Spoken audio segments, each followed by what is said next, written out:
sache une chose, alors que tu vis ta vie peut-être tranquillement, un compte à rebours invisible est en marche et tu ne le sais pas. Et si je te disais, ça s'arrêterait net en 2140? Non, 2140 n'est pas la fin du nouveau calendrier Maya, c'est en fait à partir de cette date que plus aucun Bitcoin ne verra le jour. Ça sera la fin de la création, la fin de l'expansion. Et oui, le dernier Bitcoin aura été miné et il faudra compter uniquement sur ceux qui sont déjà en circulation. Alors voilà ce que tu te dis, peut-être 2140 c'est loin et je sais même pas quel temps il fera demain. Eh bien je te mets en garde là parce que les retombées pourraient bien se manifester dès aujourd'hui, parce qu'entre crise de sécurité, perte de confiance et justement une décentralisation qui est de plus en plus menacée, Bitcoin est-il en train de courir justement vers sa propre fin? Quel danger se cache derrière l'arrêt de son émission? Et surtout, est-ce que Satoshi Nakamoto, le mystérieux génie derrière le projet, avait-il prévu un plan face à cette échéance fatidique?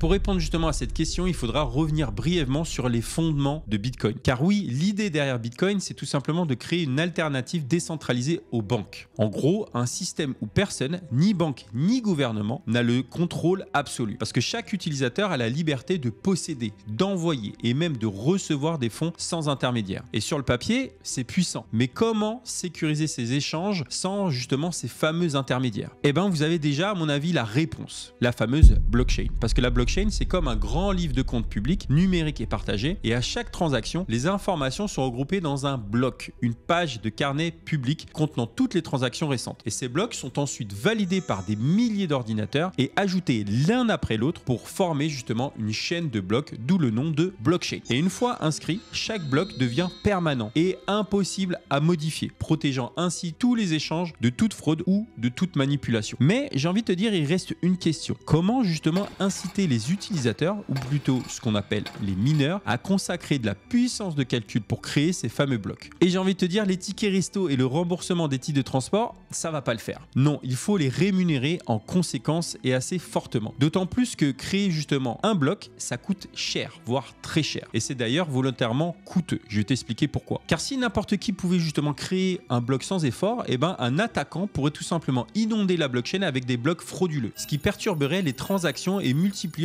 ainsi les dépenses frauduleuses. En effet, la création de blocs implique tout simplement de résoudre des problèmes mathématiques qui demandent une puissance de calcul considérable. Et c'est pour cette raison qu'on parle souvent de validation proof of work, autrement dit un système de validation par preuve de travail. Et comme on le dit si bien, tout travail mérite salaire. Eh bien, le mineur qui parvient justement à créer un bloc valide reçoit une récompense en Bitcoin. Et en parlant de récompense, sache que chaque mardi, tu reçois gratuitement des actualités essentielles ainsi qu'un point sur le marché en t'abonnant à ma newsletter. Et avec ça, tu as également un dossier éducatif pour te perfectionner justement dans le Web3. Alors si ça t'intéresse, le lien est tout simplement en description. Je t'invite à aller voir ça maintenant. Mais au départ, seuls ceux qui croyaient justement au potentiel de Bitcoin voyaient de la valeur dans ces fameuses récompenses. Et j'ai envie de te dire, ils n'étaient pas nombreux. Mais avec le temps et justement l'adoption croissante de cette monnaie, eh bien la valeur de Bitcoin a explosé, attirant toujours plus de mineurs. Et je t'invite maintenant à t'imaginer tout simplement un chercheur d'or dans sa montagne qui part avec sa pioche sans savoir si sa quête sera tout simplement rentable. Jusqu'au jour où il tombe justement sur un gisement d'or. Et au début, il se gave. C'est tout à fait normal. Mais la rumeur se répand. Et bientôt, tout le monde se met justement à creuser au même endroit. Jusqu'à ce que ces fameuses pépites d'or se fassent de plus en plus rares. Et c'est la même chose ici avec les mineurs de Bitcoin aujourd'hui. Ils sont tous en compétition, mais sans garantie justement de trouver le fameux filon qui les récompensera. Ils se disputent ainsi chaque bloc, tous en quête des Bitcoins promis. Et elle s'élève à combien cette fameuse récompense justement? Eh bien aujourd'hui, sache que chaque bloc génère 3,125 Bitcoins plus les frais de la transaction. Donc on reviendra dans un instant justement sur les frais de transaction, mais focalisons-nous d'abord justement sur la récompense en Bitcoin. Puisque normalement, tu devrais savoir qu'elle n'a pas toujours été de 3,125 Bitcoins. Parce que oui, lorsqu'il a été lancé, le minage de Bitcoin rapportait tout simplement 50 Bitcoins par bloc. C'est tout simplement énorme. Puis en 2012, la récompense a été réduite à 25 Bitcoins, puis à 12,5 Bitcoins en 2016, à 6,25 ensuite en 2020. Et aujourd'hui, elle est de 3,125 Bitcoins. Et cette réduction progressive s'appelle le fameux halving qui survient tous les 4 ans. Mais tu dois te demander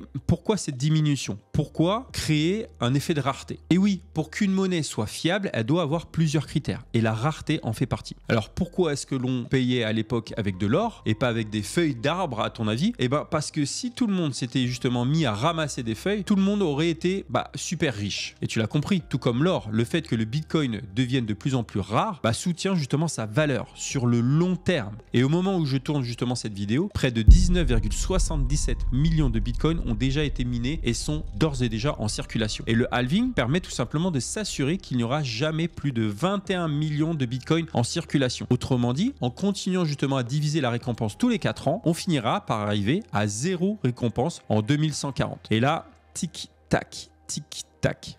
Parce que oui, cette limite de 21 millions de bitcoins en circulation est bénéfique, car elle empêche tout simplement le bitcoin de se dévaluer avec des monnaies traditionnelles qui peuvent être, elles, imprimées à volonté, créant ainsi de l'inflation. Mais alors tu dois demander, il est où le souci? Eh bien c'est simple, une fois que le dernier bitcoin sera extrait, les mineurs n'auront plus que les frais de transaction justement comme incitation financière, si je puis dire. Mais cette évolution est prévue depuis le début, comme en témoigne justement le white paper de Bitcoin, dans lequel Satoshi Nakamoto a écrit « Une fois qu'un nombre prédéterminé de pièces sera rentré en circulation, l'incitation pourra justement se baser entièrement sur les frais de transaction, éliminant ainsi toute inflation. » Et c'est là qu'on s'interroge. Les gens continueront-ils à miner? Est-ce que cette seule source de revenus suffira-t-elle à justement sécuriser le réseau? Eh bien aujourd'hui, les frais de transaction oscillent les généralement entre 0,5 et 10% de la rémunération totale des mineurs, en plus justement des actuels 3,125 bitcoins par bloc confirmé. Et d'ailleurs, il est aussi possible pour les utilisateurs de payer plus cher pour faire justement passer leurs transactions en priorité. Mais reprenons un instant justement l'analogie de la montagne avec nos chercheurs d'or et le fait qu'il y ait beaucoup plus de mineurs qui aident à sécuriser justement cette fameuse colline. Et ils repèrent de plus en plus facilement justement les loups et les autres menaces, et au final c'est toute la montagne qui en profite. Parce que même si les chercheurs d'or apprennent qu'il ne reste plus que du fer dans la montagne, ils seront bien moins nombreux à s'y aventurer justement. Donc que deviendra alors cette fameuse montagne? Et dans notre cas, que deviendra la blockchain? Mais derrière tout ça, il y a une meilleure question encore. Pourquoi s'inquiéter d'un problème qui surviendra dans 120 ans alors que tous les deux, d'ici là, on sera mort? Eh bien, je vais te répondre. Les frais de transaction seront-ils également assez suffisants? Parce que si les mineurs devenaient justement plus rentables, eh bien les mineurs seraient tout simplement contraints de débrancher les machines et le résultat, dans un sens, il sera catastrophique parce que le hash rate du réseau diminuera et la sécurité de Bitcoin sera tout simplement compromise, ce qui le rendra encore plus vulnérable aux fameuses attaques. Et le hash rate, c'est tout simplement une mesure exprimée en hash par seconde, indiquant tout simplement le nombre de tentatives de résolution du calcul mathématique que les mineurs effectuent par seconde. Donc par exemple, le hash rate de 10 terahash par seconde signifie que les mineurs effectuent 10 trillions de calculs par seconde. Et plus il y a de mineurs, plus le hash rate global augmente. C'est finalement très logique. Et à ce moment-là, le réseau justement ajuste automatiquement la difficulté de minage pour que les blocs continuent à être créés environ toutes les 10 minutes. Et inversement, parce que si le hash rate diminue, la difficulté baisse pour maintenir justement ce même rythme. Et petit rappel pour ceux qui dorment au fond de la classe là, oui, je vous vois venir, on doit atteindre les 21 millions de bitcoins en 2140. Pas avant et pas après. D'où justement ces fameux ajustements. Et c'est là le début des problèmes, j'ai envie de te dire. Parce que s'il y a de moins en moins de mineurs, eh ben la difficulté de minage va considérablement baisser pour qu'un bloc puisse continuer d'être créé toutes les 10 minutes. Et la sécurité du réseau va donc également baisser si les mineurs désertent. Même Vitalik Buterin, le fameux créateur d'Ethereum, a exprimé ses inquiétudes à ce sujet-là et ça rend le débat encore plus important que jamais. Parce que peut-on vraiment compter sur ce fameux modèle de sécurité dans un avenir aussi lointain? Car en théorie, l'augmentation justement du prix du Bitcoin compensera cette fameuse baisse. Puis, il y aura la suppression des récompenses liées au minage. Donc si Bitcoin continue à prendre de la valeur au fil des ans, eh bien des mineurs pourraient s'en sortir justement avec les frais de transaction comme seule rémunération, puisque ces derniers représenteraient une valeur tout simplement conséquente. Et bien que la quantité des récompenses ait diminué au fil du temps, on peut voir en noir sur ce graphique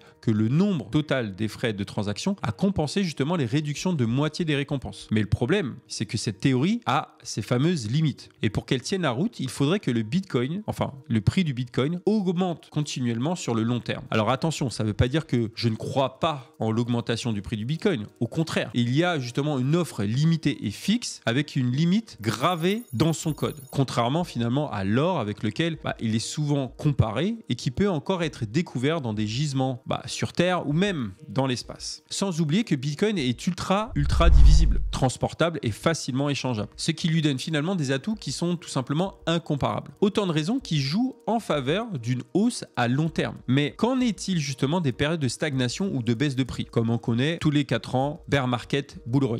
Parce que si la valorisation du Bitcoin stagne ou diminue justement sur une longue période, la rémunération des mineurs à travers les frais de transaction ne suffirait plus justement à compenser les coûts d'électricité et d'équipement. Et cela pourrait tout simplement inciter un nombre significatif de mineurs à tout simplement abandonner le réseau, ce qui réduira alors la sécurité de l'ensemble du réseau. Et j'entends déjà les pessimistes qui soulignent également un autre point. Si pour compenser justement la disparition des récompenses de blocs, les frais de transaction devaient augmenter, cela devrait et pourrait décourager justement les utilisateurs d'utiliser le fameux réseau Bitcoin. Surtout si d'autres blockchains se mettent à offrir des transactions plus rapides et moins coûteuses. Et ces alternatives pourraient tout simplement être plus attractives et entraîner justement une fuite des utilisateurs et une fuite des mineurs et par conséquent une diminution de la sécurité et de la pertinence de Bitcoin justement sur le long terme. Donc pour garantir justement la sécurité, il faudrait que les frais de transaction soient suffisamment élevés pour attirer les mineurs. Mais cela poserait également un paradoxe pour une monnaie qui se veut être celle du peuple. Parce que si seuls les plus fortunés peuvent tout simplement se permettre de payer ces frais,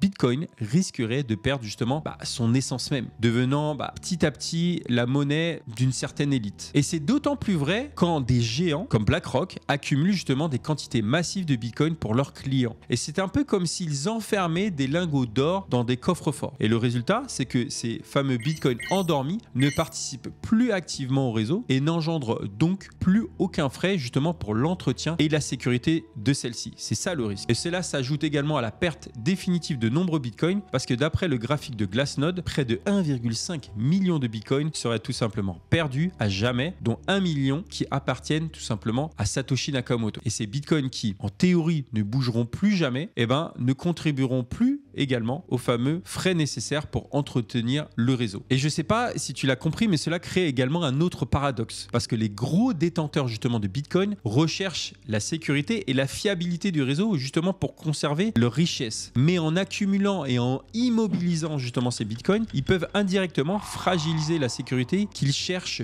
tant en réduisant justement les revenus nécessaires à l'entretien du réseau. Car oui, réfléchis-y un instant. Si un nombre important de Bitcoin reste inactif, il y a alors moins de transactions sur les réseaux et donc moins de transactions signifie moins de frais générés, ce qui réduit la rémunération des mineurs. Et cela peut rendre tout simplement le minage beaucoup moins rentable, ce qui inciterait tout simplement certains mineurs à quitter les réseaux et en diminuant ainsi la puissance de calcul disponible pour sécuriser Bitcoin. Et si vous n'avez toujours pas compris que les mineurs n'étaient pas des bénévoles, alors comment fait-on justement pour faire revenir les mineurs sans non plus tuer les utilisateurs lambda avec des frais de transaction totalement exorbitants? Eh bien certains avancent la fameuse théorie qu'avec un Bitcoin de plus en plus démocratisé dans les usages, le volume de transactions pourrait tout simplement croître suffisamment justement pour générer des frais sans étouffer les utilisateurs. Et d'autres envisagent même des solutions alternatives comme le Lightning Network. Et tu dois dire, mais qu'est-ce que c'est encore que ce Lightning Network? Eh bien, si Bitcoin était une autoroute, la blockchain serait la voie principale et le Lightning Network serait tout simplement la voie rapide. Donc prenons un exemple encore plus simple. On prend Bob et Carlo qui ouvrent tout simplement un canal de paiement ensemble. C'est comme ouvrir finalement un compte commun entre eux. Et pour ce faire, ils bloquent chacun une certaine quantité de Bitcoin dans ce canal. Et cette action est enregistrée une seule fois sur la blockchain principale de Bitcoin. Et à partir de là, Bob et Carlo peuvent tout simplement s'envoyer des Bitcoins rapidement et sans frais élevés, surtout autant de fois qu'ils le souhaitent dans la limite des quantités qui sont bloquées. Et ces transactions sont tout simplement enregistrées dans le canal, mais elles ne sont ni visibles ni ajoutées immédiatement sur la blockchain principale, ce qui permet d'échanger justement des Bitcoins presque de façon instantanée et sans surcharger la blockchain. Et donc quand Bob et Carlo décident de fermer justement ce canal, un seul enregistrement de leur solde final est envoyé sur la blockchain principale. Et cela met à jour officiellement leur compte en fonction de tous les échanges qu'ils ont eu et effectués dans ce fameux canal-là. Donc en résumé, les transactions se font instantanément sans attendre ces fameuses 10 minutes nécessaires pour confirmer un bloc sur la blockchain Bitcoin. Et en déchargeant justement une partie des transactions de la blockchain principale, le Lightning Network aide tout simplement à éviter les fameux embouteillages et permet de garder des frais de transaction plus bas pour ceux qui utilisent justement la blockchain directement. Et où est le problème alors, tu dois te demander? Eh bien, certains puristes estiment que l'essence même de Bitcoin réside dans la blockchain principale et que tout transfert vers une seconde couche pourrait tout simplement affaiblir la décentralisation du réseau. Alors que d'autres disent que le Lightning Network est encore jeune et doit encore faire ses preuves à grande échelle. Cela dit, rappelons-nous que Bitcoin est avant tout un logiciel conçu pour évoluer et justement, il continuera probablement de le faire pour répondre justement aux besoins de l'humanité. Par exemple, la mise à jour SegWit de 2017, ça ne nous rajeunit pas, a permis tout simplement d'augmenter le nombre de transactions par bloc. Et de ce fait, d'autres changements pourraient tout simplement être adoptés par la communauté s'ils sont jugés vraiment nécessaires. Par contre, je ne pense pas que l'augmentation de l'offre de Bitcoin soit un jour acceptée justement pour relancer l'intérêt pour le minage et ça n'aurait tout simplement pas de sens et ça ferait tout simplement perdre la valeur intrinsèque du protocole qui repose justement sur sa rareté et son offre limitée. Mais plutôt que de modifier justement la structure de Bitcoin, est-ce qu'il n'y aurait pas des solutions à trouver au niveau du minage? Eh bien actuellement, cette industrie s'adapte déjà pour rester rentable et répondre justement aux évolutions du secteur. Et bien que Bitcoin soit souvent critiqué pour son impact environnemental, qui se comprend, il faut souligner que plus de 60% de l'énergie utilisée pour le minage provient de sources renouvelables, comme la géothermie et également l'hydroélectricité, ainsi que des ressources qui auraient été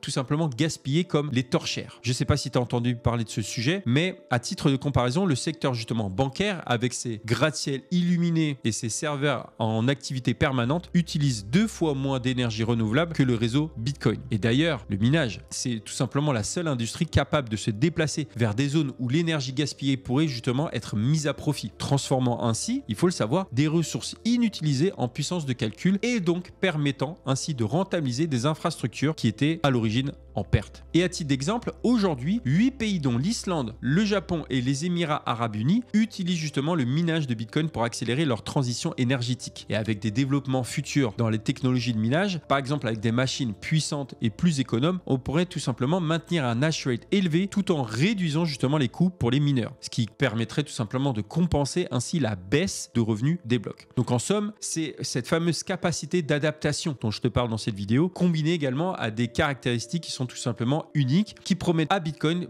tout simplement un avenir solide, en tout cas en théorie. Et finalement, c'est cette même adaptabilité qui rend certains optimistes pour 2140. Et concernant justement ces théories pessimistes, et vu que c'est le cœur de cette vidéo, moi ce que j'en pense, c'est qu'il ne s'agit pour le moment que d'hypothèses. Et je n'ai pas encore trouvé la fameuse boule de cristal et je ne compte même pas demander conseil à Madame Irma, mais j'ai foi dans le Bitcoin. Et quoi qu'il en soit, et tu me diras d'ailleurs ce que tu en penses, seul l'avenir nous dira s'il pourra finalement relever ce fameux défi qui se présente à lui à l'horizon 2140. En tout cas, Satoshi Nakamoto disait lui-même: je suis sûr que dans 20 ans, il y aura soit un très grand nombre de volumes de transactions, soit aucun volume. Donc ça, c'était en 2010. Et la force, finalement, est de constater que presque 15 ans plus tard, on tend plus vers la première option que la seconde. De quoi être, je sais pas ce que tu en penses, plutôt serein pour le futur. Et toi, dis-moi ce que tu en penses. Est-ce que tu es plutôt inquiet ou plutôt confiant justement face à cet avenir plutôt incertain pour Bitcoin? Donc fais-le moi savoir en commentaire en commençant par 2140, c'est pour moi. Et comme tu as pu le voir dans cette vidéo, en tout cas j'espère qu'elle t'a beaucoup appris, eh bien l'univers de Bitcoin et des crypto-monnaies est très complexe, également en constante évolution et nécessite tout simplement des solides connaissances justement pour anticiper les risques et saisir toutes les opportunités. Donc si toi aussi tu veux faire partie justement des investisseurs crypto qui sont gagnants et bénéficier d'un accompagnement justement dans ce parcours-là de façon personnalisée et à la hauteur de tes ambitions et également au niveau de tes objectifs financiers, alors mon club privé est fait pour toi. Tu peux postuler dès maintenant, je serai ravi de t'accompagner en cliquant justement sur le premier lien en description. Et maintenant, je t'invite à découvrir justement mes 5 erreurs fatales pour t'éviter que tu les fasses également, que j'ai fait en crypto et qui m'ont fait perdre beaucoup d'argent et que tu dois absolument éviter. On se retrouve ici et maintenant. C'était Julien. Ciao.